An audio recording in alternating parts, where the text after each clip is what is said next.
अब हम आते हैं कि नमाज के बाद हमें क्या करना है। नमाज के बाद जब सलाम फेर ले इमाम दाएं तरफ बाएं तरफ, अब उसके बाद नबी सल्लल्लाहु अलैहि वसल्लम ने फरमाया कि 3 दफ़ा आप अस्तगफिरुल्लाह पढ़ो।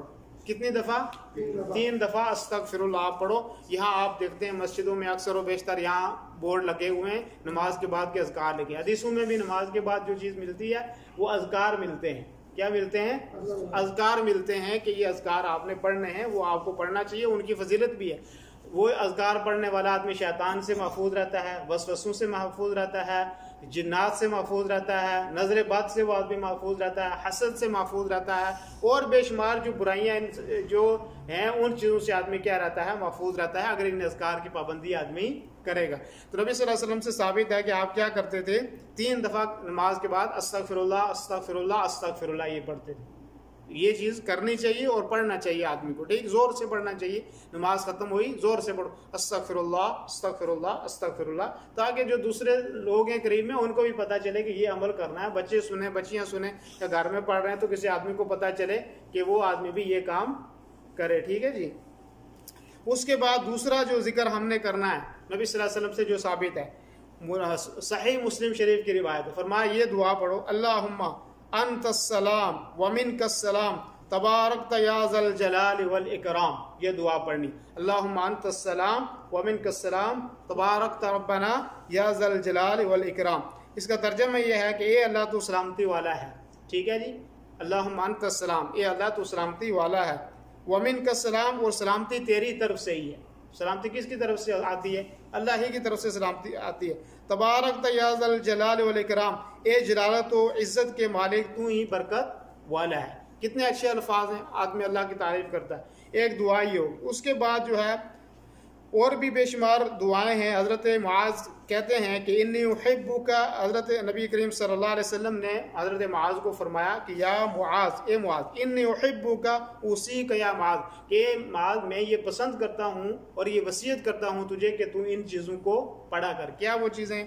फरमाया ला तदअन फी दुबुरी कुल्लि सलातिन अन तक़ूल, कि हर नमाज के बाद तू ये चीज़ पढ़ा कर। क्या है वो? फरमाया अल्लाहुम्मा अइन्नी अला ज़िक्रिका व शुक्रिका व हुस्न इबादतिक, कि तू ये अल्फाज कहा कर। वो क्या है? ए अल्लाह ताला तू मेरी मदद कर अपने ज़िक्र करने के ऊपर और तेरा शुक्र करने के ऊपर, और इसी तरीके से कि मैं अच्छे तरीके से क्या कर सकूँ, तेरी अच्छे तरीके से तेरी इबादत कर सकूं, ठीक है जी। तो ये अल्फाज भी कहने चाहिए। पहले क्या कहना चाहिए?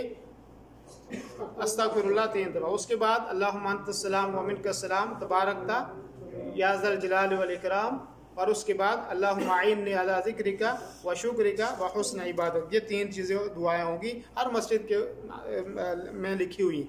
उसके बाद दूसरी रिवायत हज़रत मुग़ीरा इब्न शुबा है, वो कहते हैं रसूलुल्लाह सल्लल्लाहु अलैहि वसल्लम हर फ़र्ज़ नमाज के बाद ये जिक्र करते थे। वो जिक्र क्या है?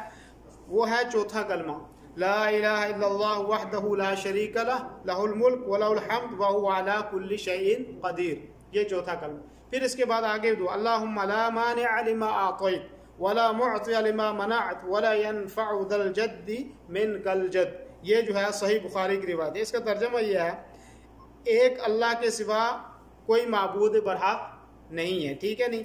अच्छा, लहुल मुल्क, उसके लिए बादशाहत है, वलाउल हम्द, और उससे अल्लाह ताला के लिए तारीफ है।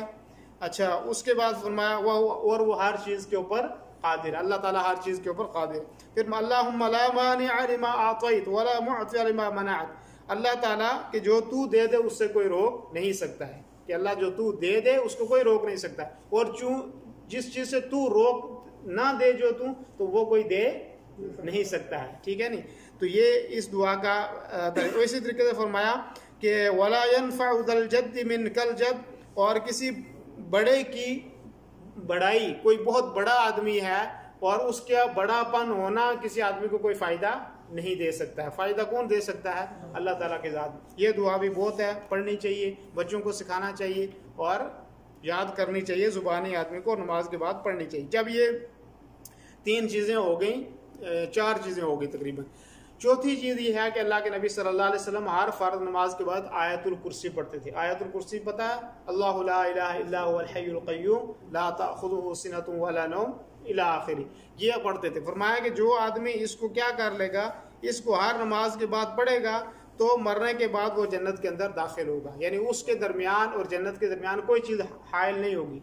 क्या चीज़ हायल होगी? इल्लल मौत। अगर वो मरेगा तो फ़ौरन जन्नत के अंदर दाखिल होगा। कितनी बड़ी फजीलत है आयतुल कुर्सी की, लेकिन उसको हम नहीं पढ़ते। ये जो अज़कार पीछे मैंने बताया कि जिनको अल्लाह के नबी सल्लल्लाहु अलैहि वसल्लम ने वसीयत की हज़रत मुआज़ को कि ये आपने नमाज के बाद पढ़ने, उनको हम नहीं पढ़ते हैं, ठीक है नहीं। तो इसी तरीके से फिर उसके बाद जो है हदीस में है कि अल्लाह के नबी सल्लल्लाहु अलैहि वसल्लम ने फरमाया कि आप 33 मरतबा हमें क्या करना है, सुबहान अल्लाह पढ़ना है। और बेहतर ये है कि वो आदमी क्या करे, हाथों पर गिने और हाथों में भी दायां हाथ के ऊपर 33 मरतबा उसको गिने, ये सुबहान अल्लाह। दूसरी मरतबा अल्हम्दुलिल्लाह के, अल्हम्दुलिल्लाह भी कितनी दफ़ा कहना है? 33 दफ़ा भी कहना है। और उसके बाद अल्लाहु अकबर कहना है। अल्लाहु अकबर भी कितनी दफ़ा कहना है? 33 दफ़ा ही कहना है। बाज़ लोग कहते हैं 34 दफ़ा अल्लाहु अकबर कहना है। 34 दफ़ा अल्लाहु अकबर के बारे में हदीस है, लेकिन वो हदीस कब है?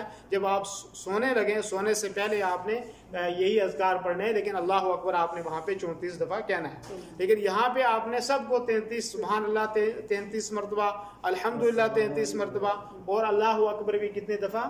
33 दफ़ा आपने पढ़ना। आखिर में आपने चौथा कलमा पढ़ना। चौथा कलमा क्या है? ला इलाहा इल्लल्लाहु वहदहु ला शरीका लहू लहुल मुल्क व लहुल हम्द व हुवा अला कुल्लि शैइन क़दीर। ये चौथी दफ़ा आपने पढ़ना है।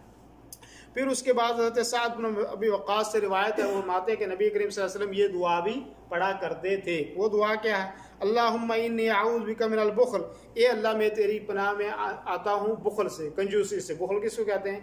कंजूसी से, कि मैं अल्लाह की पनाह चाहता हूँ कंजूसी से। कंजूसी बहुत बुरी चीज़ है, बहुत लोग कंजूस होते हैं, नहीं होना चाहिए। इसी तरीके से फरमाया व अऊज़ु बिका मिनल जुबनी, ए अल्लाह मैं बुज़दिली से तेरी पनाह चाहता हूँ। बुज़दिली भी बहुत बुरी है कि आदमी की ताकत भी है, क़ुव्वत भी है, लेकिन बस बुज़दिल बन के बैठ गए आदमी।